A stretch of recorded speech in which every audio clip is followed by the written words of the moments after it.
بسم اللہ الرحمن الرحیم۔ السلام علیکم بہن بھائیو، بیٹے بیٹی، ویلکم ٹو مائی چینل۔ آج کی ویڈیو کا عنوان ہے کہ سعودی عرب میں بت پرستی شروع، جو قیامت کی بڑی نشانی پوری۔ سعودی عرب کے لیے نبی کریم صلی اللہ علیہ وسلم کی اور پریڈکشن یعنی ایک اور پیش گوئی پوری ہو گئی ہے۔ بہن بھائیو، بیٹے بیٹیوں، سعودی عرب میں ایک ایسا عمل شروع ہو چکا ہے جس نے دنیا کے حالات پر نظر رکھنے والے نیک لوگوں اور دین کے بارے میں جاننے والے علماء کرام کو شدید تشویش میں مبتلا کر دیا ہے، اور یہ عمل اس بات کی نشاندہی کرتا ہے کہ دنیا کے خاتمے کا وقت بالکل قریب ہے، اور نبی پاک صلی اللہ علیہ وسلم کی ارشاد کردہ پیش گوئیاں ایک ایک کر کے سچ ثابت ہو رہی ہیں۔ سعودی عرب میں وہ عمل واپس آ گیا ہے جس کو مٹانے کے لیے اسلام اس دنیا میں آیا تھا۔ جس عمل کو مٹانے کے لیے نبی پاک صلی اللہ علیہ وسلم نے اپنی زندگی کے 23 سال یا 23.5 سال اس کام کے لیے وقف کیے تھے، وہی کام اب جزیرہ نما عرب میں دھڑلے سے شروع ہو چکا ہے، اور اسے گورنمنٹ کی سرپرستی بھی حاصل ہے۔ ایسے کام کو حکومتی سرپرستی حاصل ہونا جو خود نبی پاک صلی اللہ علیہ وسلم کا مشن ہو، اس کو ختم کرنا، تو یہ حیرت انگیز بات ہے۔ اس سے ظاہر ہوتا ہے کہ سعودی عرب کی حکومت پر طاغوتی طاقتیں اپنی گرفت کس حد تک مضبوط کر چکی ہیں، اور اب سعودی عرب کے حکمران ان کے اشاروں پر ٹنکے کی طرح ناچنے پر مجبور ہیں، یا پھر خود ان کے اشاروں پر چلنا پسند کرتے ہیں۔ دنیا کے مال کی ہوس، لالچ، جس کے بارے میں نبی کریم صلی اللہ علیہ وسلم نے ہمیں خبردار کیا تھا، وہ پوری طرح سے مسلم دنیا کے تمام حکمرانوں کو دلوں پر چھا چکی ہے۔ حکمران تو کیا بلکہ عام عوام بھی اس دنیا کی محبت میں مبتلا ہیں اور موت کے خوف سے عاری ہو چکے ہیں۔ سعودی عرب میں شروع ہونے والا یہ عمل کون سا ہے اور اس کا دنیا کے خاتمے سے کیا تعلق ہے، یہی ہماری آج کے ویڈیو کا موضوع ہے۔ بہن بھائیوں، بیٹے بیٹیوں، شاید آپ ہمارے اشاروں کو سمجھ چکے ہوں گے کہ سعودی عرب میں بت پرستی کا عمل دوبارہ سے شروع ہو چکا ہے، اور یہ وہی بت ہیں جن کے خاتمے کے لیے نبی کریم صلی اللہ علیہ وسلم نے اپنا وطن چھوڑا، یعنی مکہ چھوڑا۔ مکہ تھا رسول صلی اللہ علیہ وسلم کا وطن، وہیں پیدائش ہوئی تھی، پھر مدینہ چل گیا، ہجرت کی تکلیفیں جھیلیں، مصیبتیں جھیلیں، پتھر کھائے، اپنے جسموں کو لہو لہان کیا، اللہ کی مدد سے اپنے مشن کو پایا تکمیل تک پہنچایا، اور یہی عمل ایک بار پھر 1500 سال کے بعد سعودی عرب میں دوبارہ سے شروع ہو چکا ہے۔ آگے بڑھنے سے پہلے ایک معروف مذہبی سعودی اسکالر شیخ عثمان نے اپنے ایک بیان میں کہا ہے، جس کا ترجمہ میں آپ کے ساتھ شیئر کرتا ہوں، کہ اللہ کے رسول صلی اللہ علیہ وسلم نے فرمایا کہ قیامت قائم نہیں ہوگی جب تک لوگ دوبارہ سے لات اور عزیٰ کی پوجا شروع نہ کر دیں۔ یعنی وہ بت تھے نا جو نبی صلی اللہ علیہ وسلم نے توڑے تھے جب فتح مکہ ہوا تھا، ان میں سے بڑے بت تھے، ان کا نام تھا لات، منات، عزیٰ، حبل، ان بتوں کے نام تھے۔ اور ان پیش گوئیوں کا پورا ہوتے ہوئے میں حیران ہوں۔ بہن بھائیوں، بیٹے بیٹیوں، آپ نے سنا کہ معروف مذہبی اسکالر شیخ عثمان جس کے بارے میں بات کر رہے ہیں، وہ اس وقت عرب میڈیا پر ایک ٹرینڈنگ نیوز ہے۔ نبی پاک صلی اللہ علیہ وسلم کے دور میں یہ 3 لات، منات اور عزیٰ سب سے بڑے بت تھے، جن کی مشرکین مکہ سمیت پورا عرب پوجا کیا کرتا تھا۔ ان بتوں کو اس قدر عزت اور تکریم دی جاتی تھی کہ یہ مشرکین نے مکہ نعوذ باللہ ان تینوں بتوں کو خدا کی بیٹیاں کہا کرتے تھے۔ نبی پاک صلی اللہ علیہ وسلم نے مکہ اور پورے عرب سمیت دنیا بھر سے اس بت پرستی کے خاتمے کا آغاز اسلام کی دعوت سے کیا تھا، اور اس مشن میں کامیابی نبی پاک صلی اللہ علیہ وسلم کو 23 سال بعد میسر آئی۔ جب مسلمانوں نے مکہ فتح کیا اور نبی پاک صلی اللہ علیہ وسلم نے صحن حرم میں موجود 360 بتوں کو ایک ایک کر کے نیچے گرا دیا اور انہیں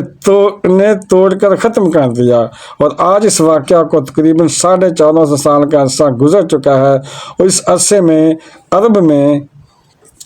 ایسا موقع ایک بھی نہیں آیا کسی موقع پر یہ ظاہر ہو سکے کہ عرب میں اب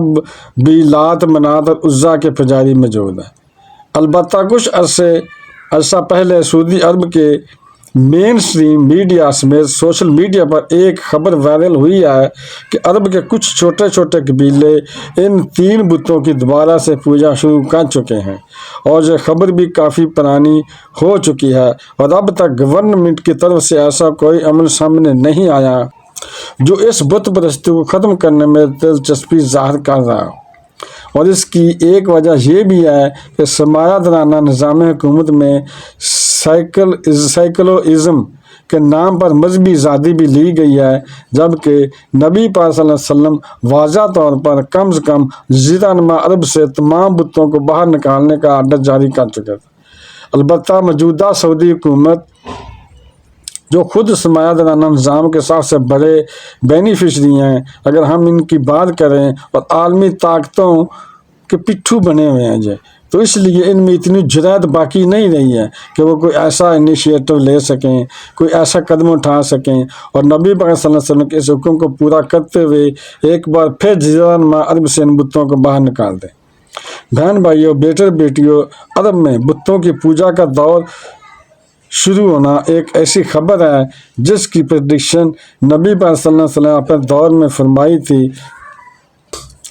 نبی پاک صلی اللہ علیہ وسلم سے روایت ہے کہ آپ صلی اللہ علیہ وسلم فرمایا کہ قیامت اس وقت تک قائم نہیں ہوگی جب تک عرب میں دوبارہ لات اور منات کی پوجا نہ شروع ہو جائے، اور جہاں پر بت پرستی ایک بار پھر عروج حاصل نہ کر لے۔ نبی پاک صلی اللہ علیہ وسلم سے ایک اور پیش گوئی ہے پوری ہے کہ آپ صلی اللہ علیہ وسلم فرمایا کہ اسلام اپنے آخری زمانے میں اس طرح اجنبی ہو جائے گا جس طرح آج کل یعنی مشرکین کے دور میں اجنبی ہے۔ یہ اس وقت کی بات ہے جیسے آج اسلام قبول کرنے والوں کا بائیکاٹ کیا جاتا ہے، اسی طرح آخری دور میں بھی اسلام قبول کرنے والوں اور اسلام پر عمل کرنے والوں لوگوں کا بائیکاٹ کیا جائے گا، اور انہیں اسٹرینجر یعنی اجنبی سمجھا جائے گا۔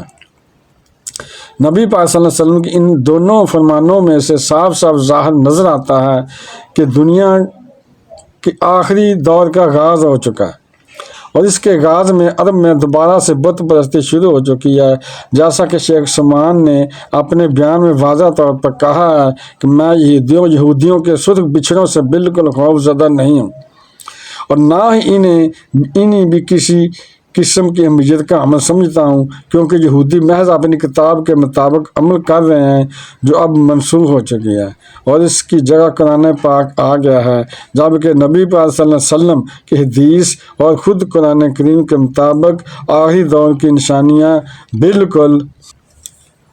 الگ ہیں، اور یہ علامات ایک ایک کر کے پوری ہو رہی ہیں، اس لیے میں ان نشانیوں کو زیادہ میت دیتا ہوں۔ بہن بھائیوں، بیٹے بیٹے، سوچنے کی بات یہ ہے کہ آخر سعودی عرب کی حکومت جو کئی عشروں سے اسلام پسندانہ نظام میں حکومت کے باعث پوری دنیا میں پسند کی جاتی تھی، اور جہاں کے اسلامی قوانین کے نفاذ کا مطالبہ دیگر مسلم ملکوں کے عوام بھی کیا کرتے تھے، اور آخر اس قدر بے حس اور بے ضمیر کیسے ہو گئی کہ نبی پاک صلی اللہ علیہ وسلم کے واضح ارشاد کے باوجود عرب میں بت پرستی کو کھلا فروغ دینے کا موقع فراہم کیا جا رہا ہے، اور اس بت پرستی کے خلاف کوئی بھی انیشیٹو نہیں لیا جا رہا ہے۔ جیسا کہ ہم پہلے بتا چکے ہیں کہ موجودہ سعودی حکومت خود اسرائیل کو تسلیم کرنے کے لیے پر تول رہی ہے تاکہ عالمی تھانے دار امریکہ سے مالی مفادات حاصل کیے جا سکیں، اور دیگر ملکوں کو جو سعودی عرب کے مسایہ ممالک ہیں انہیں نیچا دکھایا جا سکے۔ اور امریکہ کے ہی کہنے پر سعودی عرب کی حکومت نے اپنے بہترین مسایہ ملک یمن کے ساتھ بھی تعلقات میں بگاڑ پیدا کر لیا ہے۔ اس کے ساتھ ساتھ دیگر ممالک جیسا کہ شام، عراق اور ایران کے وغیرہ کے ساتھ بھی سعودی عرب کے تعلقات بے حد خراب ہو چکے ہیں،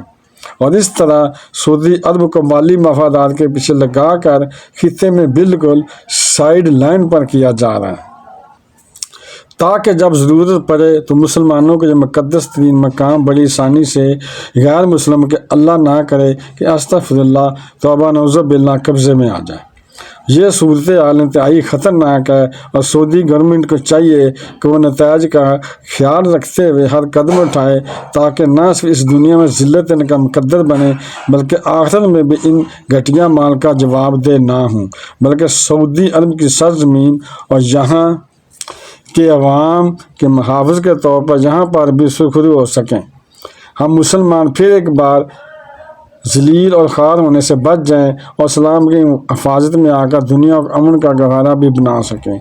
ویڈیو دیکھنے کا بہت شکریہ، اپنا بہت خیال رکھیے گا۔ بہن بھائیو، بیٹر بیٹیوں، اگر آپ کو میری ویڈیو پسند آئی ہے تو اس کو صدقہ جاریہ سمجھ کر آگے شیئر کر دیں، اور اگر ابھی تک آپ نے میرے چینل کو سبسکرائب نہیں کیا تو لازمی کر لیں اور بیل کو دبا کر آل پر کلک کر دیں تاکہ میری آنے والی اچھی سے اچھی ویڈیوز آپ کو ملتی رہیں۔ تو ملتے ہیں نیکسٹ ویڈیو میں۔ السلام علیکم، خدا حافظ۔